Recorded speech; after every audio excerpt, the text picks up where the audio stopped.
Kan, betul. Ustaz Mahdi. Tapi Ustaz Mahdi ni dia punya Yalah, penangan lain macam abang Dia betul-betul boost nama abang. Bergegar satu dunia. Oh. Mungkin sebenarnya yelah masa bawa watak tu watak antagonis saya ni lebih dikenali sebagai pelakon antagonis. Okay. Banyak sangat saya jahat. Tapi bila dapat director ni yang Syarul Izzat ni, budak Ijat, dia pandang angle lain. Dia kata okey Azan, jahat macam ni yang marah muka jegil semua tu dah biasa kan. Okay, kita buat ni. Okay, Ustaz. Dia ustaz yang macam tintong sikit kan. Ya. Dia Ustaz yang pervert. dia pervert. Dia kadang muka straight tapi dia sengal pun ada kan. Kita buatlah benda macam tu. Oh, layan. Oh, jadi sonok. Sebab dengan Syarul Izzat, apa-apa shooting saya dengan dia kebanyakannya adalah skrip ongoing. Okay.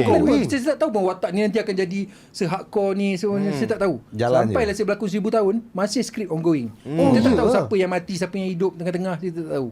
Apa pengakhiran saya tak tahu. Ongoing, jalan. Tu, jalan macam ni. Okay. Saya ada bini macam ni, saya ada ni. Okey, saya kemarukkan Nur ni. Kalau tak dapat Nur ni, mak dia pun saya sesah. Macam itulah. Gitu lah. Tapi dia ustaz. Bila bawa watak ni, kita panggil tabu lah. Dulu cerita-cerita orang takut nak ni. Even yang saya difahamkan, stesen masa tu sendiri pun takut nak keluarkan cerita ni. Dia macam tarik tali. Nak keluarkan ke tidak cerita, nak proof ke tidak skrip ni. Bahaya ni, bahaya. Okey, berani. Okey, kita buat.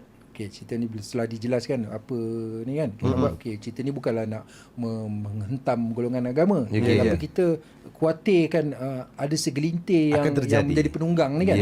Itulah watak penunggang tu. Dan watak saya bukan ustaz. Saya hanya ada bapa mertua yang sebenarnya ustaz. Saya bekerja dekat situ sebagai pengetua dan dipanggil ustaz. Tapi dia jahanam lah. Watak tu. Itulah kisahnya saya buat.